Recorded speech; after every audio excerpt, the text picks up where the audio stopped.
Salgado por aqui já, jornalista, influenciadora de moda, ex-redatora-chefe da revista Vogue. Mônica. Mônica chegando aqui com a gente. Olá. Boa tarde, gente. Tá boa, querida. Quero chamar também Fábio Coelho, presidente do Google Brasil. Fábio. Salva de palmas para o Fábio também. Fernando Sinelli, fundador da Pex Partners. Fernando, pode chegar mais com a gente também.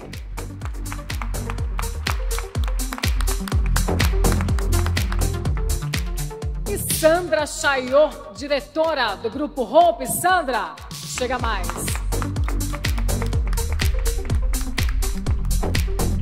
E para abrir esse painel, eu quero chamar ao palco Paulo Vitor. Chega mais também, Paulo Vitor.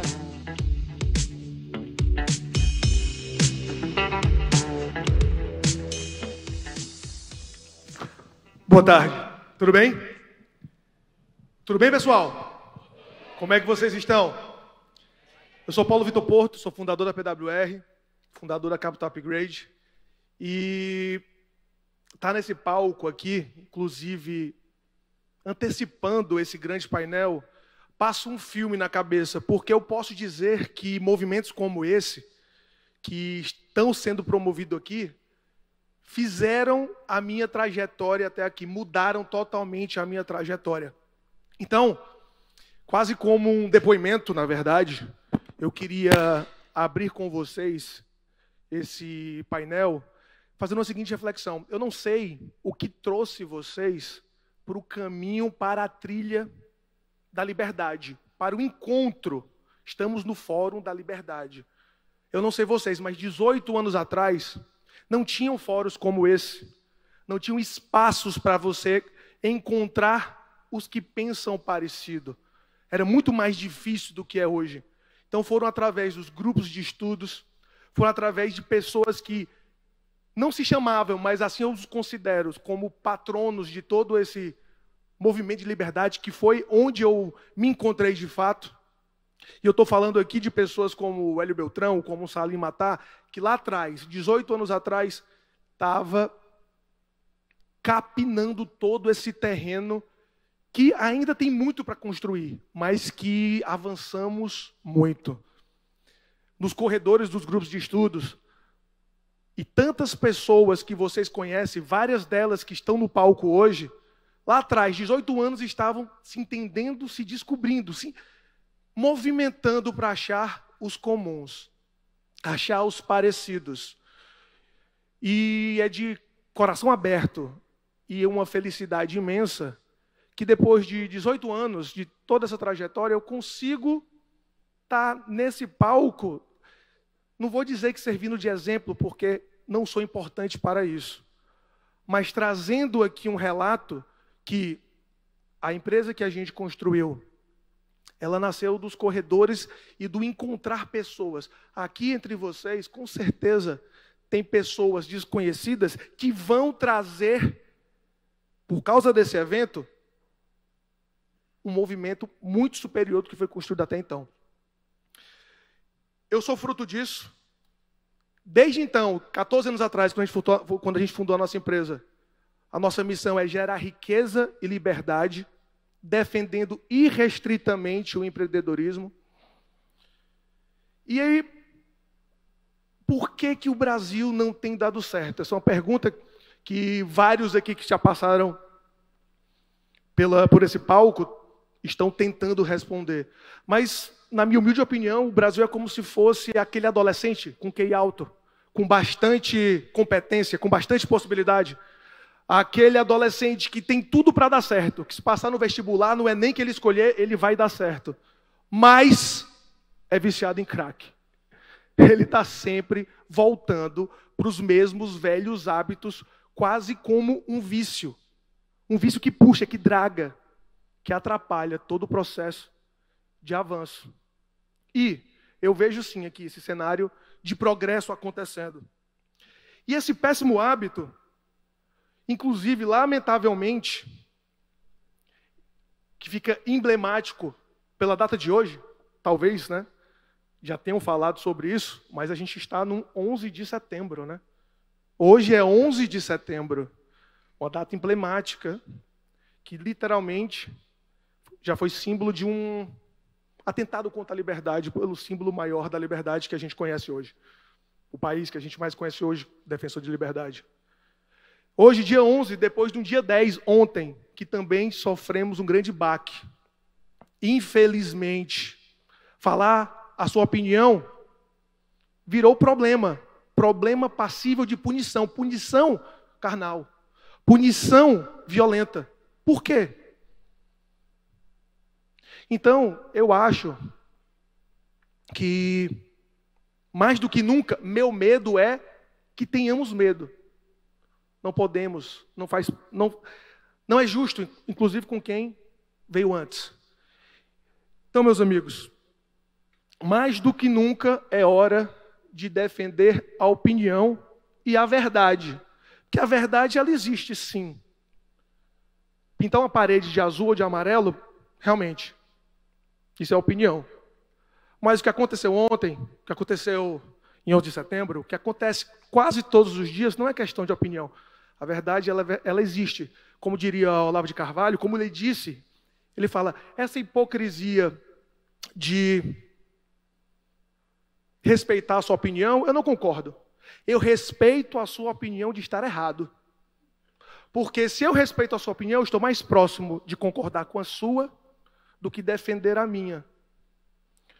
E estamos diante de um painel que fala de progresso, que entrega para quem consome, que traz inovação e atualização que a gente tanto precisa, e fala de negócios. Afinal, a verdadeira geração de riqueza, a verdadeira liberdade, o assistencialismo verdadeiro é o emprego.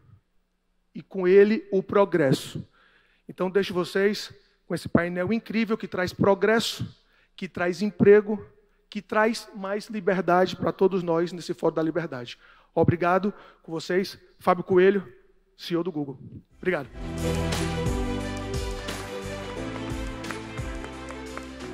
Bom, primeiro, boa tarde. Queria agradecer a oportunidade de estar aqui usando 10 minutos para tentar discutir um pouquinho exatamente a oportunidade de falar sobre o assunto que todo mundo me pede para falar, que é a inteligência artificial. Eu vou tentar ser sintético e conectar a oportunidade de inteligência artificial não apenas com marca, com consumo e com inovação, mas com o que pode acontecer de concreto, do que seria a oportunidade para o nosso país. Tá?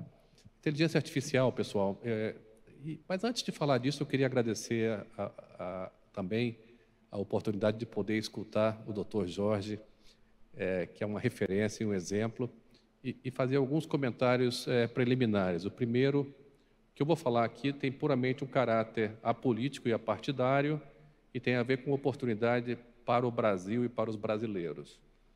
Segundo, entendendo que a liberdade ela se manifesta através da democracia e que a democracia, mais recentemente, ela tem sido uma palavra super usada, então eu vou usá-la falando de 5 ondas de democratização.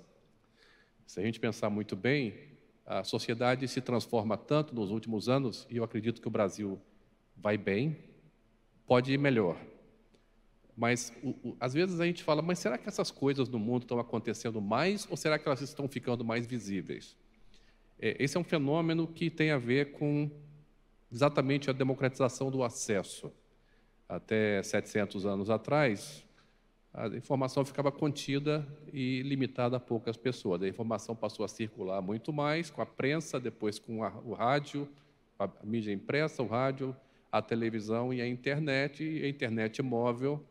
Então, a primeira onda foi a da democratização do acesso. Todo mundo passou a ter capacidade de ter acesso à informação, mas esse acesso também se materializa através, hoje em dia, da sua capacidade não apenas de receber informação, mas de questionar, de criticar, de se indignar, de expor uma opinião, às vezes contraditória, e a grande inteligência nossa, nessa primeira fase da democratização do acesso, tem a ver com você poder discutir civilizadamente o contraditório.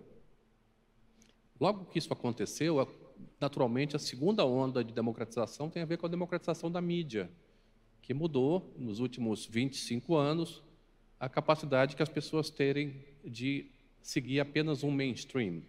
Havia uma opinião midiática, centralizada, na mão de poucas pessoas ou de poucos grupos empresariais, e, de repente, nós começamos a ter a capacidade de pessoas que pensam diferente, se expressarem de formas diferentes e começarem a criar grupos de referência. E isso, se a gente trouxer o que aconteceu nos últimos anos, apareceram as redes sociais, os youtubers, os influenciadores e todo mundo que pode conectar quem gosta de alguma coisa, tem algum talento, com alguém que consome aquele talento. A terceira onda de democratização importante que aconteceu, depois da democratização da mídia, se a gente trouxer na perspectiva de curtíssimo prazo, tem a ver com a capacidade de empreender, que antes era caro e difícil. Era difícil você produzir alguma coisa, difícil você encontrar clientes, e, de repente, a gente teve uma explosão de startups, uma explosão da capacidade de empreender, porque as barreiras de entrada caíram e as barreiras de encontrar clientes também caíram. A gente tem um campus aqui do Google, aqui na Rua Oscar Porto, que em 9 anos, a gente completou 9 anos há 15 dias atrás, nós aceleramos 470 empresas no Brasil. 12 viraram unicórnios. Então, a liberdade também passa pela democratização da capacidade de empreender. O quarto elemento desse processo aconteceu com o nosso brilhante ministro Roberto Campos Neto, que tem a ver com o Pix, que ele foi a cereja do bolo da capacidade de você fazer a democratização do acesso financeiro e inclusão digital. Eu me lembro quando eu comecei a trabalhar, era caríssimo você ter um cartão de crédito nacional, internacional era então há pouca gente no Brasil. Hoje todo mundo tem, com acesso na mão, a capacidade de você transacionar. E a inteligência artificial é a quinta onda que está acontecendo agora, diante dos nossos olhos, mas ela não nasceu agora. No Google, a gente usa a inteligência artificial desde 2016.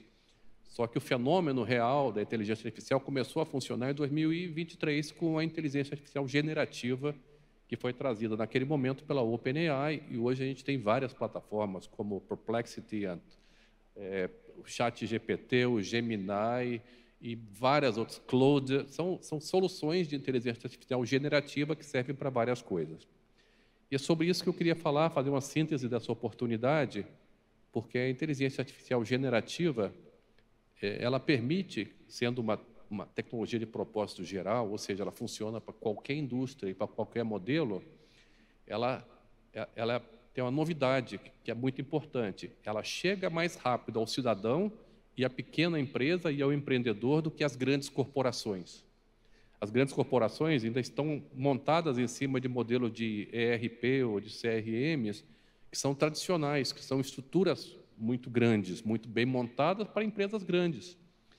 Mas a oportunidade que a gente vê é do florescimento de vários ecossistemas em cima dos ecossistemas anteriores.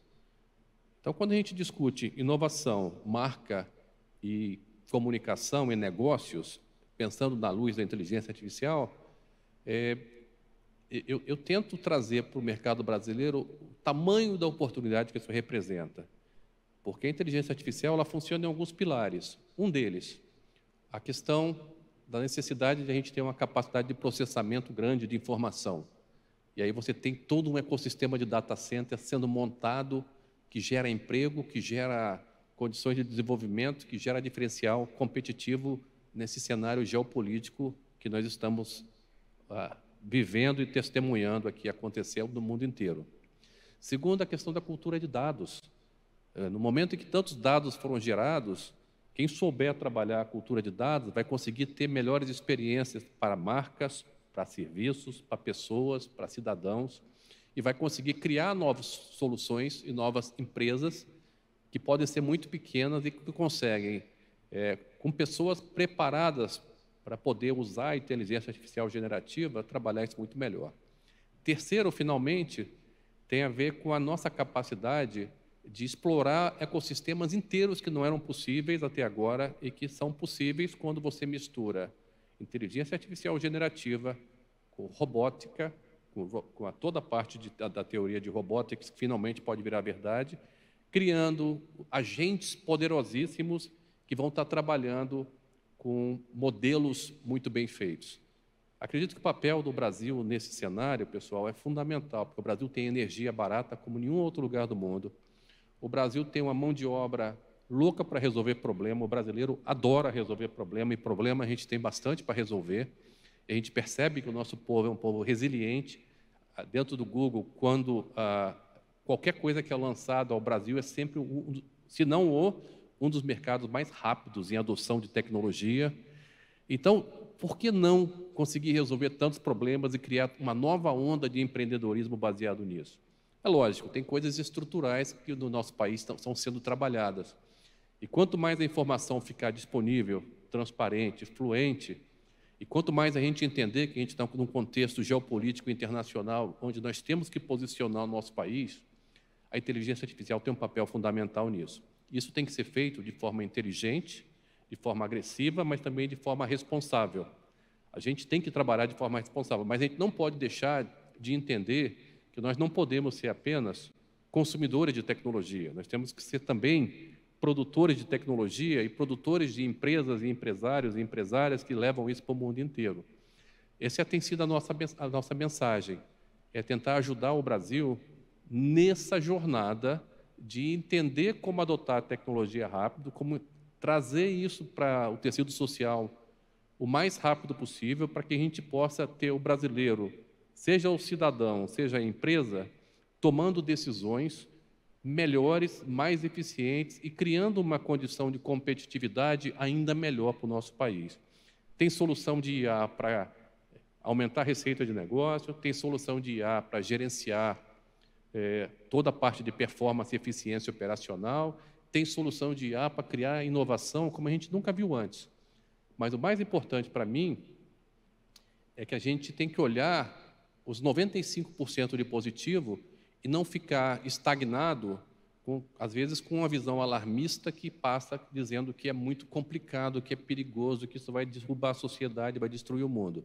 A IA é uma tremenda ferramenta de diferenciação, a inteligência artificial, e eu espero que a gente possa, juntos, desenvolver um país que vai ser ainda mais eficiente, ainda mais competitivo, na medida que as pessoas todas têm acesso à informação e conseguem transformar isso em negócio. Então, eu usei exatamente os 10 minutos, queria agradecer a vocês, obrigado. Depois a gente vai continuar por aqui.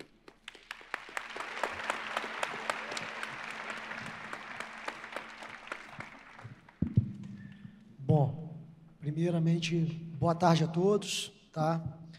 Para mim é um prazer estar aqui. Eu vou tentar também organizar a fala aqui, basicamente em 2 blocos. Acho que primeiro, falando um pouco de um testemunho, né, pelo movimento liberal, e depois conectando esse testemunho com como que isso influenciou, por exemplo, na construção do nosso negócio, da razão dele existir, do propósito dele. Né, um sócio meu falou aqui anteriormente ao painel, antes do Gerdau, né, um pouco sobre dados, foi presidente do Estudos Empresariais lá de Porto Alegre, que o UFL é um primo. Eu fui presidente do Líderes do Amanhã, que é lá no Espírito Santo, que é um primo do UFL também. E o primeiro ponto de testemunho relevante, eu acho que é destacar a importância de um evento como esse, né? Hoje eu tenho 35, eu fui tocado pelas ideias de liberdade quando eu tinha mais ou menos 15 anos de idade, utilizando o Google, né, na época que os blogs, era a forma de você ter um conhecimento descentralizado, você tinha como ter acesso à opinião diversa àquela que você olhava eventualmente no mainstream, que seriam os veículos mais tradicionais, detentores ali do canal de comunicação. E, felizmente, infelizmente, naquele momento eu comecei a ler bastante, por exemplo, o Constantino, né? Felizmente, porque me inspirou bastante a buscar bastante literatura liberal, infelizmente, porque ele está vivendo nos Estados Unidos como exilado político, né? E isso a gente deveria ter mais atenção para um pouco do que tem acontecido no Brasil em relação à tolerância, à opinião diversa, em relação a diversos temas, né? Acho que o Brasil tem evoluído muito, mas nesse ponto a gente tem que tomar cuidado para não ter um retrocesso. E qual que é o ponto relevante disso, gente? Quando a gente olha um pouco a visão que a gente pode ter liberal sobre as coisas, é uma visão construtiva, né? O Brasil, na verdade, tem melhorado muito como país, mesmo com os problemas. Quando a gente olha os principais indicadores do Brasil, índice de desenvolvimento econômico, né, índice de desenvolvimento humano, quando a gente olha um pouco o crescimento econômico brasileiro, quando a gente olha a descentralização do crescimento econômico brasileiro em relação aos polos do eixo Rio-São Paulo, que notadamente, durante muito tempo, concentraram a geração de riqueza no Brasil, o Brasil tem prosperado. Claro que, às vezes, a gente se depara com outros pares, como a gente viu no painel lá fora, né, na entrada aqui do fórum, a gente acaba observando países que acabam se destacando em relação ao Brasil, mas eu acho que a reflexão que a gente tem que ter é como que a gente analisa o nosso progresso a partir da gente mesmo, sem ficar, obviamente, se comparando de forma tão direta com outros países. É importante a gente olhar o que dá certo, mas é importante a gente observar a partir da gente mesmo, porque quando a gente faz essa análise comparativa, a gente tem mais capacidade de construir coesão, tem mais capacidade de construir soluções práticas e objetivas para os problemas que a gente tem aqui no Brasil, né?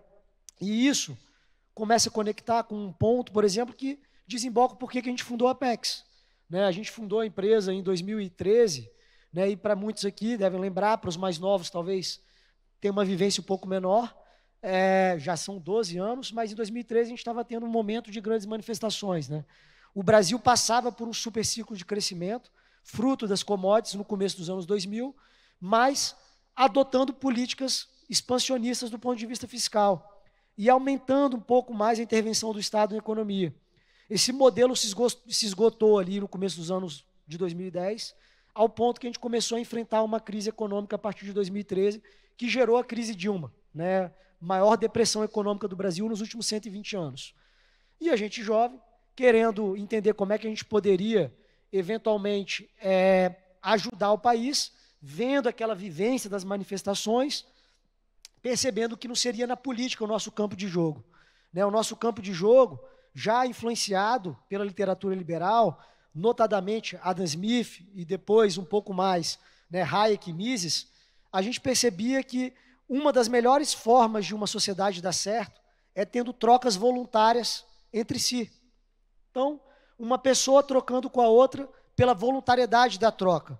E para você ter uma voluntariedade da troca de forma que seja mais fluida, a melhor coisa que existe para isso é o sistema de preços. É o quanto que você atribui de valor naquele momento para um bem e um serviço. E quando a gente observava a economia brasileira, a gente via a economia brasileira de uma forma razoavelmente positiva e construtiva, atacando seus problemas de fundamentos macroeconômicos, né? Quando a gente olha o Brasil no horizonte longo para trás e projeta um horizonte longo para frente, a visão para o Brasil é construtiva, principalmente para, olha bem, principalmente para o gringo que olha para o Brasil, né? Quando a gente compara, eventualmente, com outros países. Não querendo comparar, como eu citei no começo, mas para ter uma reflexão. Então, a gente percebia o seguinte: o mercado de capitais no Brasil tinha uma concentração muito grande no Rio e São Paulo, né?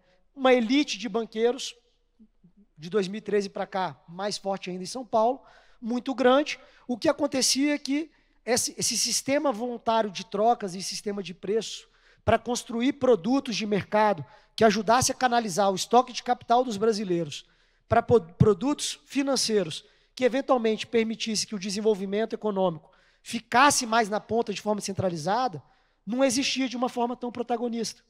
Então, a gente criou a Apex pensando em como a gente poderia resolver um problema de mercado, de capacitar banqueiros na ponta, e aí a internet ajudava bastante, porque você não tinha mais o monopólio do conhecimento, você não necessariamente precisava de ficar tendo alguém trabalhando numa casa em São Paulo para aprender, ou mandando para alguma universidade fora do país para aprender, você tem um acesso ao conhecimento de forma difundida.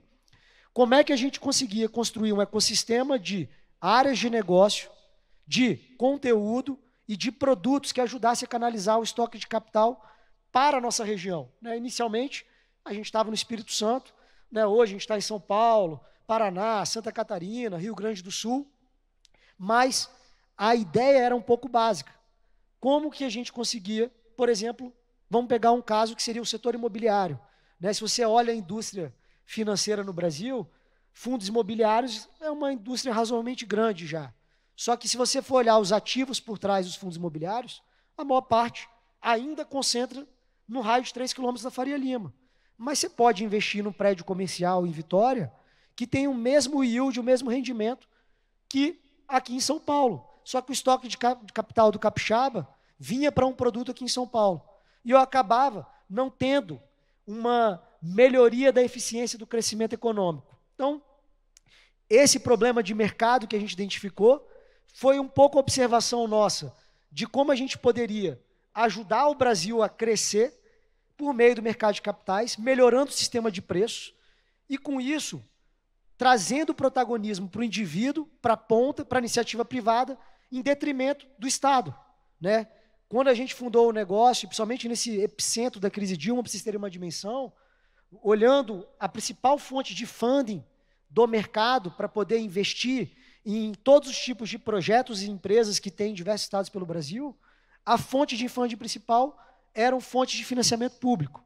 Quando a gente olha, por exemplo, para a área imobiliária, essa relação ela ficava em torno de 75% fonte de funding público, 25% privado. Hoje, mesmo com o PT no poder, é 75% privado, 25% público. Então, esse ponto é chave fundamental. E aí, quando a gente provoca um pouco essa reflexão sobre essa correlação entre liberdade e mercado de capitais, o que a gente observa? Os países que prosperaram no mundo e têm melhor índice de desenvolvimento humano são os países que têm um mercado de capitais mais difundido e penetrado.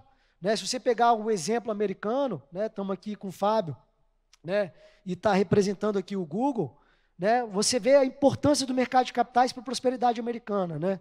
Eles criaram, né, basicamente, um sistema de funding para inovação que permite com que os americanos direcionem e canalizem o estoque de capital deles para empreendimentos de risco, buscando uma simetria de relação risco-retorno que, às vezes, o brasileiro ainda não está acostumado. Né? Você está disposto a perder o seu capital como um todo, até 100% dele, para ganhar 10, 15, 20 vezes o capital? Quando você vai ter um olhar mais claro, por exemplo, sobre investimento de risco, é um pouco dessa simetria que a gente está discutindo. E aí a gente começa a ter esse tipo de diálogo e debate aqui no Brasil, o quanto mais a gente consegue difundir esse tipo de informação para as pontas. Em São Paulo, gente, isso já é razoavelmente difundido. Mas quando a gente vai para Vitória, Curitiba, Florianópolis, Porto Alegre, Belo Horizonte, isso ainda é mato alto. A gente tem que levar essa pauta, e essa pauta é super importante para que o Brasil seja cada vez mais capitalista e cada vez mais liberal. Então, acho que essa seria minha fala introdutória, tá, gente?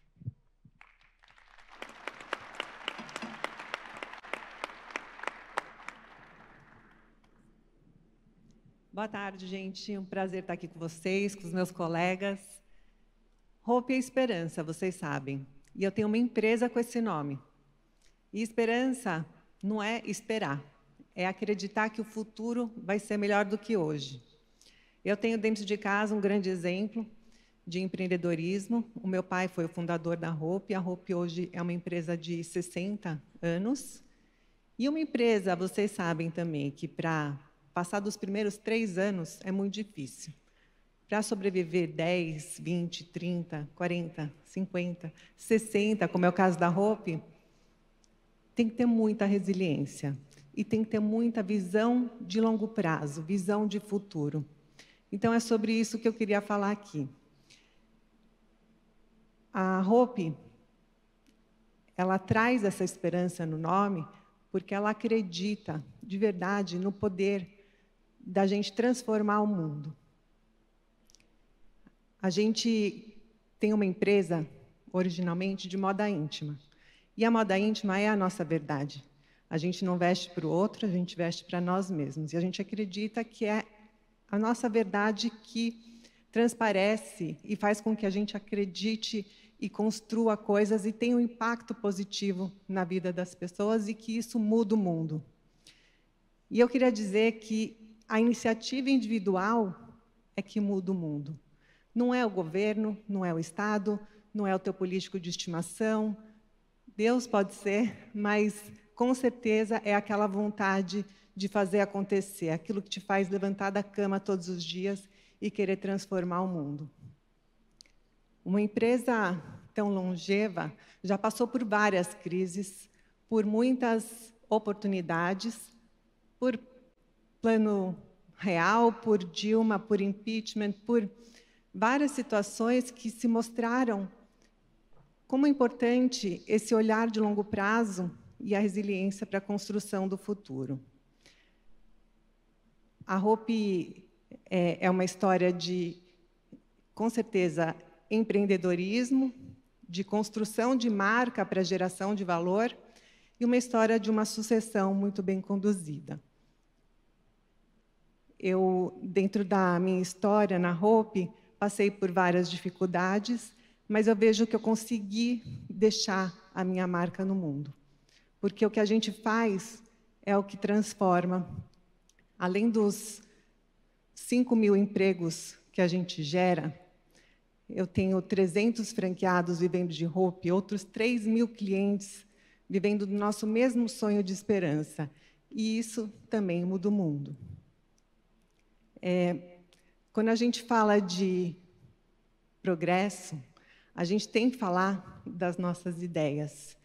E é sobre as nossas ideias que a gente vai discutir hoje aqui nesse palco. Muito obrigada.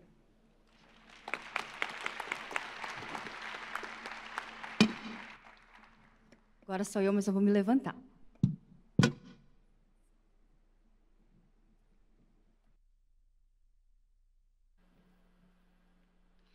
Bom, povo, muito boa tarde a todos. Já começo com fake news. Já sacaram, eu jamais falaria todos, aliás. Bom, eu sou Mônica Salgado, sou jornalista, sou palestrante, criadora de conteúdo. São 25 anos de uma carreira muito intensa na comunicação, porque eu já trabalhei em revista impressa, em TV aberta, em agência de marketing, marketing de marcas. E, por fim, estou numa muitíssimo celebrada carreira solo, que me permite dormir em paz, porque eu tenho autonomia para falar o que eu quero. Perco trabalhos? Opa, muitos. Mas eu sou daquelas que prefiro ter razão a ser feliz. Mentira, eu prefiro ser feliz tendo razão, né? Sobretudo tendo a liberdade de expressá-la. Bom, eu acompanhei muitas revoluções de mercado, afinal de contas eu tenho 45 anos. Eu sei, não parece. E eu vou começar a contar para vocês um pouco dessas revoluções de trás para frente. De trás para frente, sim, lá atrás. Bom, corria o ano de 2007 e eu começava a trabalhar na revista Vogue. Sim, a revista de luxo que colocou Erika Hilton recentemente na capa. Sim, a deputada pseudo-comunista que ama capitalismo e bolsas importadas.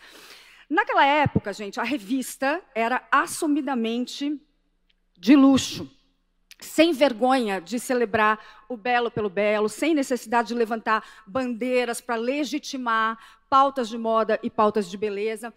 A internet já era uma realidade naquele momento, mas o nosso ofício era deliciosamente analógico. A revista impressa ainda era o nosso core business. E nós tivemos, naquele momento, a sorte de viver uma imprensa mais romântica, mais autêntica. A mesma sorte que Alexandre de Moraes tem de cair como relator dos processos de todos os seus desafetos. Bem, a comunicação... Plateia fria hoje, hein? Plateia fria hoje, hein? A comunicação das marcas também era completamente diferente do que é hoje, como a Sandra bem lembrou. Basicamente, a gente tinha anúncios impressos, um site, talvez, TV aberta. Aí, como garotos propaganda eram basicamente estrelas de TV e da música, em campanhas que eram sempre invernizadas e perfeitinhas. Aquela época era tudo sobre inspiração por aspiração. Aí a gente corta para 2012, e o Instagram muda tudo. A gente ama o Google também, mas a gente vai falar do Instagram, tá? O Instagram muda tudo, porque é a primeira rede social, gente, baseada em imagens. E isso abala profundamente as placas tectônicas, não só da moda, que é a minha área, mas também do consumo, da publicidade, do entretenimento. Essa, por exemplo, é uma capa da Glamour, a revista que eu dirigi. Foi a primeira capa do mundo, não é do Brasil, é do mundo, feita com blogueiras. Isso foi muito disruptivo no nosso mercado na época, porque justamente neste momento nasce a figura do influenciador, ou, se vocês preferirem, do criador de conteúdo. Ou ainda, se vocês preferirem, uma versão que Lula não entenderá, content creator. Então, gente, a inspiração, nesse momento, deixa de ser por aspiração e passa a ser por identificação. Essas figuras passam a conquistar os espaços, a pautar as conversas, a moldar a construção de marcas e de tendências e a dominar os budgets dos departamentos de marketing das marcas. É se adaptar ou morrer, gente. Criar conteúdo hoje é o novo vender. As pessoas querem ser entretidas nas suas jornadas. Elas não querem ser interrompidas pela publicidade tradicional. E sai na frente quem usa criatividade e autenticidade para atrair o maior ativo atual, que é a nossa atenção. Enquanto a publicidade tradicional interrompe a conversa, a influência é a conversa. Vocês percebem? Tanto que hoje, até CEOs são influencers. Até ministros do STF gostam de cantar em karaokês e blá, blá, blá, tais bravatas. Nessa lógica atual, a gente percebe claramente que as marcas são creators e os creators são marcas. Quantos bons exemplos a gente tem de influenciadores, gente, sobretudo na área da beleza, como a Boca Rosa, que lançaram marcas que incomodam profundamente gigantes da indústria, como, por exemplo, L'Oréal. A mágica das redes sociais, gente, que é essa área que impregnou todas as outras áreas da nossa sociedade, é humanizar e conectar com autenticidade. Não existe uma marca bem-sucedida que não faça isso hoje. Seja via influencers, que ela contrata, e o influencer faz o quê? Ele empresta a sua comunidade já fidelizada à marca, seja via os seus CEOs ou funcionários que dão a cara da marca, seja via assistentes virtuais com rosto e nome, como, por exemplo, a Lu, da Magalu. E isso nos traz a era da AI, inteligência artificial, que é um dos temas desse painel, dos pilares desse painel. É um tema quente, né? Mais quente que as turbinas do avião da FAB, eles trabalham bastante.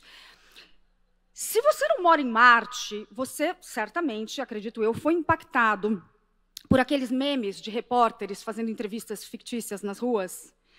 Tudo criado por inteligência artificial, nada daquilo é real. E temos um case interessantíssimo atual, não sei se vocês conhecem, que é o caso da Marisa Mayô. Quem conhece a Marisa Mayô? Gente, vocês precisam estar mais online. A Marisa Mayô, ela é uma apresentadora de um talk show que é 100% criado por inteligência artificial e ela é super politicamente incorreta, tipo a Janja, quando abre a boca. A Marisa, vejam vocês, a Marisa já fechou N publicidades. Ela já fez a TIM, já fez Amstel, já fez Magalu. Já fez Hope? Não, ainda não. Podia fazer Hope, hein, Sandra?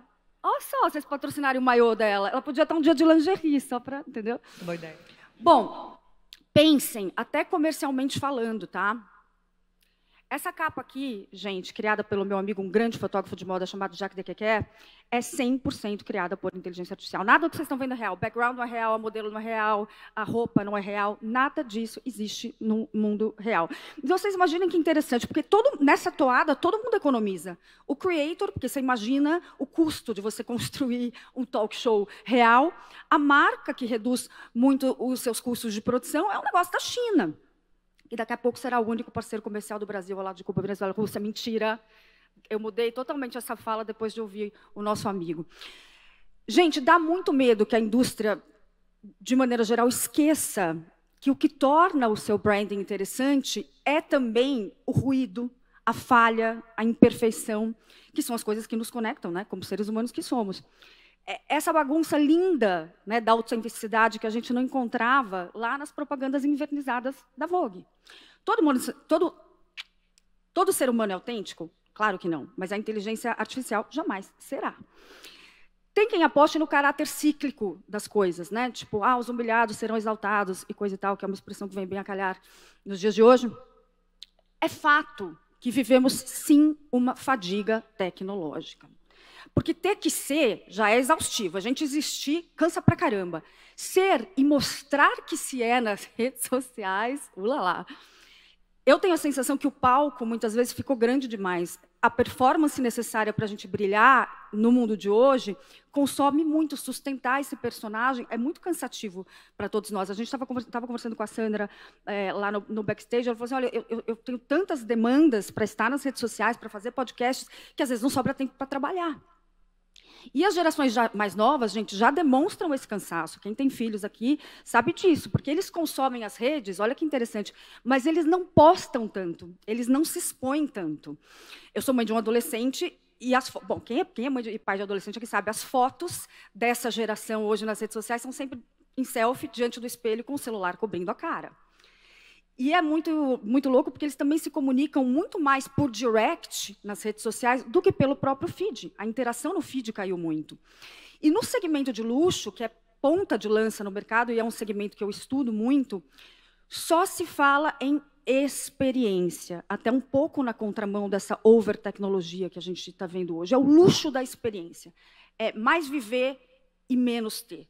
Então, é viver o luxo também em viagens incríveis, que a gente só faz presencialmente, shows, decoração, que é uma área que está aquecidíssima no mercado. Tenho lugar de fala, porque estou fazendo reforma na minha casa, os preços estão surreais.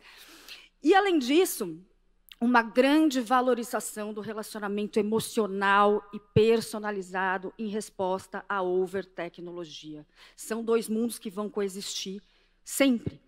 Experiências multissensoriais, experiências presenciais para oferecer o que as telas nunca vão dar conta de oferecer. Toque, cheiro, sensação. A gente vê as principais grifes de luxo abrindo restaurantes e cafés no mundo inteiro. A Tiffany teve esse café, né, para um autêntico breakfast. A Tiffany, que foi... Opa! Não é isso não. Socorro, desculpa. A Tiffany teve esse café no Iguatemi. A Gucci acaba de abrir um restaurante... Eita, está tudo fora de ordem. Esse daí é um beach club que a Dior abriu também no sul da França. Esse é o restaurante da Gucci em Florença. Bom, enfim, produto já não basta faz tempo e inteligência artificial sozinha também não bastará. E quem não entender isso, eu só quero dizer, perdeu o mané.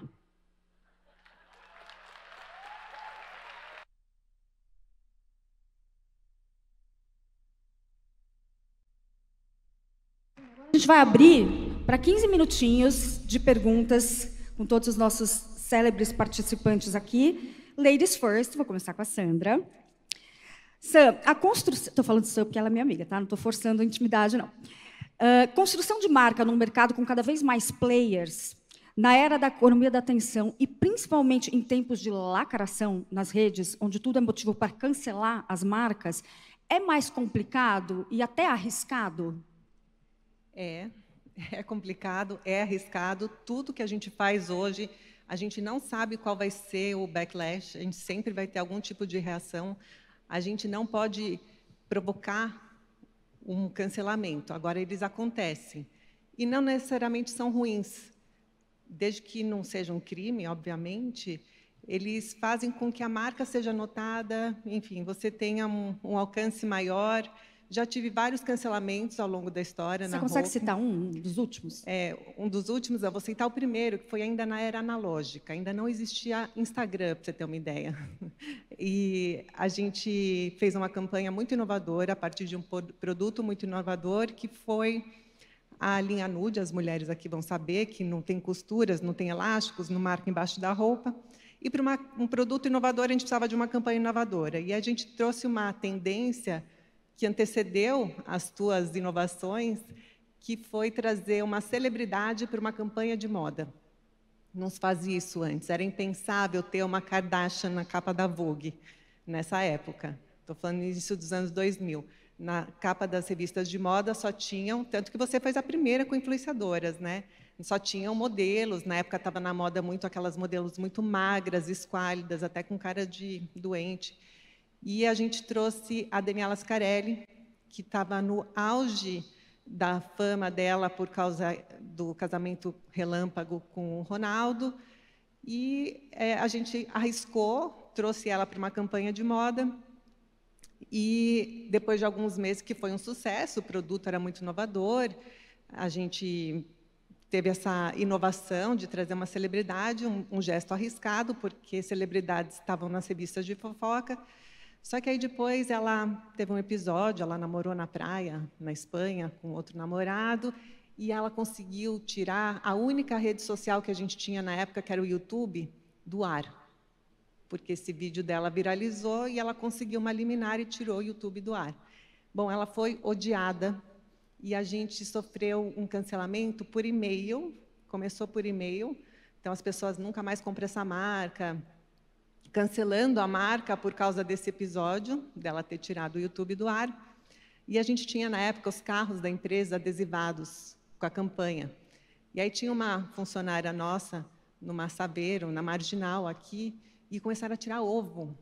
Olha só, cancelamento analógico, já ouviram falar? Mas, enfim, essa foi uma história de cancelamento analógico.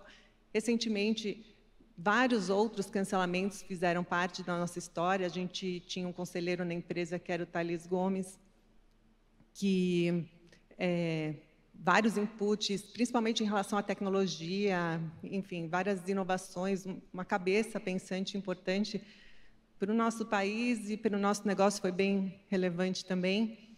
Um amigo pessoal meu, mas sofreu uma represália por causa de uma fala em relação à esposa dele ser CEO ou não, que foi tirada de contexto, enfim, inflamou o Brasil, foi o assunto mais falado, e chegou num momento que a gente teve que pedir para ele sair do conselho para a gente não sofrer esse backlash. Então, cancelamento, sim, é importante, é relevante. Agora, eu vou te falar uma coisa.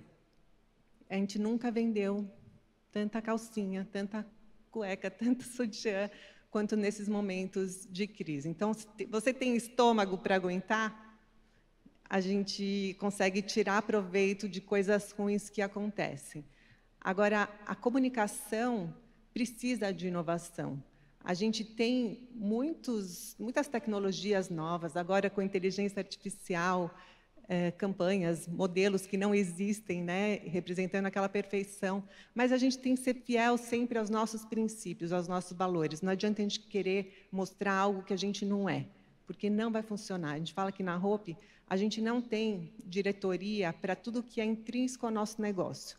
Então, inovação faz parte de tudo, não só os produtos inovadores, mas processos, enfim, tudo que envolve inovação. A mesma coisa com qualidade, com conforto. Eu não tenho uma diretoria de qualidade, assim como não tenho uma diretoria de conforto, porque isso está em tudo que a gente faz.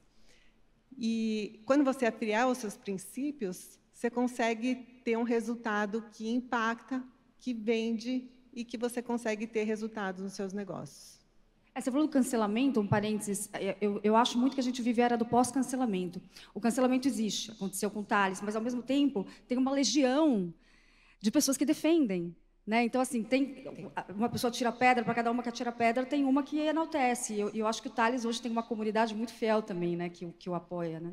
E é uma minoria, sabe? Essas pessoas que é muito barulhenta inveja, sempre, né? É uma minoria muito barulhenta, mas que ela tem inveja do sucesso alheio, sabe? E com inveja assim, não se constrói nada. Quando a gente pensa em longo prazo, como eu falei antes, não tem nada que tenha um crescimento que seja sustentável baseado em sentimentos e em ações ruins, né? Sempre tem que ser muito positivo. Verdade. Muito bem, obrigada, Sam. Fábio, como que o Google hoje lida com esses outros apps que acabaram se tornando mecanismos de busca relevantes, como o ChatGPT e até mesmo o TikTok para essas novas gerações? Olha, primeiro, a gente lida com a naturalidade e o respeito necessários. Naturalidade porque, à medida que o consumidor foi evoluindo, em qualquer indústria aparecem outras alternativas.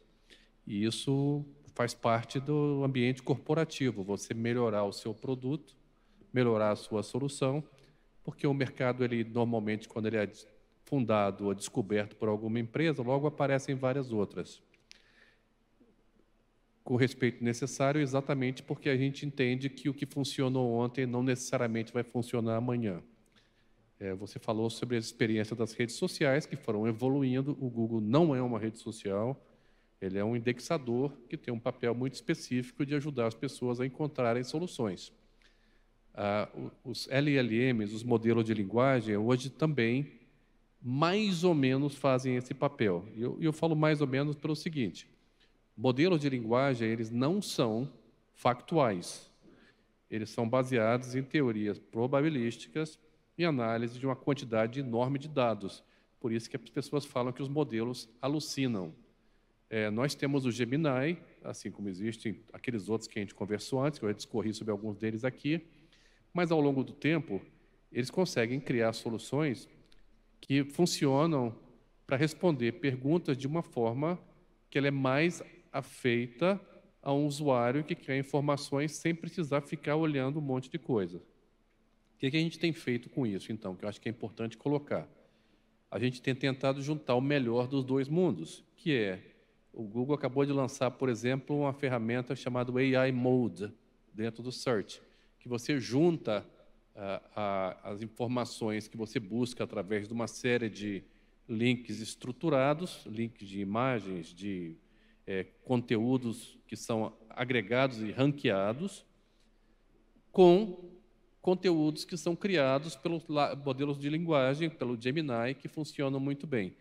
Isso é muito importante, Mônica, pelo seguinte: a melhor solução que tem é uma solução que ela consiga representar pluralidade de informação, vários tipos de conteúdos distribuídos, conteúdos em vídeo, conteúdos em imagem, conteúdos em links que você possa ter acesso a informações diferentes sobre um assunto que te interessa. Então, a gente está muito feliz com uma coisa que já está disponível aqui no Brasil. A gente lançou faz uns 2 meses, chamado AI Overviews, que é o AI Overview dentro da busca, você consegue fazer uma pergunta sobre aquilo. Hoje o Google já tem muita inteligência artificial ali dentro. Aparece um resumo, mas você consegue olhar embaixo essas coisas. Então, eu acho que é saudável isso, porque a sociedade só progride na hora que aparecem as coisas novas. E as coisas novas vão fazendo com que o usuário, nós todos, a gente olha e fala: uau, esse negócio é mágico hoje. Daqui a 1 ano, 2 anos, 3 anos, aquilo já está trivializado e a gente tem que continuar melhorando, tem que continuar progredindo. Então, o nosso objetivo final é servir os usuários com informação de qualidade e manter a relevância das nossas plataformas, que são plataformas utilitárias. O Larry Page, há 21 anos atrás, quando fez o IPO do Google, ele falava que as nossas plataformas têm que passar pelo teste da escova de dentes. É algo que as pessoas precisam, que elas usam várias vezes por dia e que aquilo tem que ser altamente funcional para as pessoas. Então, você disponibilizar essa informação gratuitamente não é uma tarefa fácil, mas é uma tarefa muito legal. Todas essas outras plataformas, quando elas entram nesse mercado, elas olham o Google como referência. Por quê? Porque o mercado de busca é um mercado enorme globalmente, é um mercado de mais de 300 bilhões de dólares. Então, todo mundo olha e fala assim: eu também tenho um buscador. Legal, que venham as próximas empresas que possam trazer a sua forma de apresentar a sua solução, e com isso quem ganha somos todos nós. Bem, obrigada. Fernando, a Apex ela tem como das suas teses centrais a inovação em serviços financeiros personalizados, regionalizados. Como essa lógica de inovação se traduz na prática, na forma como vocês encontraram, estruturam soluções? Bom, a nossa inovação, eu brinco, né? O nosso modelo de negócio ele não é escalável, né? Ele tem escalabilidade. E a nossa inovação, ela basicamente, ela acontece escutando o cliente na ponta. O que a gente faz de diferente do que os banqueiros aqui em São Paulo fazem na média, né? Como a gente está na ponta, muitas vezes, quando você está ali, eventualmente, eu gosto de usar um exemplo simples aqui de inovação, ilustrando um pouco a prática. Você tem, por exemplo, demanda no Brasil inteiro de empresários, empreendedores, empreendedoras que estão querendo levantar capital. E aí esses projetos eles acabam batendo aqui em São Paulo. A originação que o banqueiro de São Paulo tem para escolher é o Brasil inteiro, para um grupo muito pequeno de profissionais com capacidade técnica para poder realizar, por exemplo, uma análise para entender o risco, a oportunidade, envelopar aquilo num produto, transformar aquilo ali em algo que os investidores possam acessar. E aí, como tem tanta oportunidade para uma quantidade tão pequena de profissionais, a gente brinca que eles só pegam aqueles negócios que são Wagyu. Então, você tem uma estrutura de custos mais alta aqui em São Paulo, você tem muitas oportunidades, o banqueiro paulista vai pegar o Wagyu. mas a gente brinca, né? Filé mignon é bom, alcatra é bom, maminha é bom, né? Você tem várias oportunidades que são tão boas, mas você precisa ter uma estrutura de custos competitiva para isso. Então, quando a gente pega e busca construir um pouco a nossa inovação, ela basicamente significa descentralizar o mercado. Então, se a gente quer desenvolver, por exemplo, o mercado de Private Equity e Venture Capital fora de São Paulo, como que a gente forma banqueiros que saibam, tecnicamente, como analisar negócios, seja negócios de crescimento, quando for Private Equity, sejam negócios baseados em tecnologia, quando for Venture Capital, para que se invista na ponta e que você possa, por exemplo, estruturar uma rodada de funding para uma startup, que seja lá de Porto Alegre, de Vitória ou de Londrina, e que aquela rodada ela seja estruturada naquela cidade e o capital levantado para o investimento daquela startup seja levantado daquela cidade. Parece uma coisa assim, super boba, mas não é tão simples de executar, porque envolve você ter a disciplina de formação de capital humano e construção de uma perspectiva de carreira, seja para o jovem, ou seja para aquele banqueiro que estava formado naquele mercado, mas que tinha o hábito de só trabalhar na ponta comercial do negócio, e para que ele comece a entrar um pouco mais nas cadeias de maior valor agregado, dentro da atividade de banco de investimento, mas para que ele fique na ponta. Então, acho que a grande inovação que a gente vem construindo dentro do nosso negócio é ser simples, objetivo, trabalhar com muita disciplina, escutando nossos clientes locais, conseguindo com que a gente consiga canalizar o estoque de capital daquela região para aquela região. Fazendo um paralelo meio simples, quem já tem feito de forma bem sucedida isso aqui no Brasil são as cooperativas quando se fala de crédito. Quando se fala de serviços financeiros, quando se fala de produtos de investimento, atividades de banco de investimento, é um pouco o espaço de mercado que a gente olha na Apex, é um pouco que fez a gente ir construindo a nossa trajetória, né, desde que a gente fundou a empresa em 2013. Né, hoje a gente tem em torno de 15 bilhões sob supervisão, investindo em negócios da economia real, na ponta, em vários desses estados. Né? Somos originalmente lá de Vitória, apesar de que eu tenho vários sócios de outros estados que vão estar aqui, vão chamar minha atenção, e a gente brinca que a gente é de cada um desses estados, mas eu falo isso porque o Fábio também é de lá, e lá, se você visitar, por exemplo, o Espírito Santo, fica notório um pouco essa capacidade que a gente tem de conseguir colocar de pé coisas no Espírito Santo com dinheiro de capixabas investindo naquele estado, e nos outros estados que a gente está presente é a mesma coisa. Muito bem, deram aula. Queria pedir uma salva de palmas para este painel. Também agradecer Fábio, Fernando, Sandra, agradecer o Fórum Caminhos da Liberdade por nos receber aqui, cada um de vocês.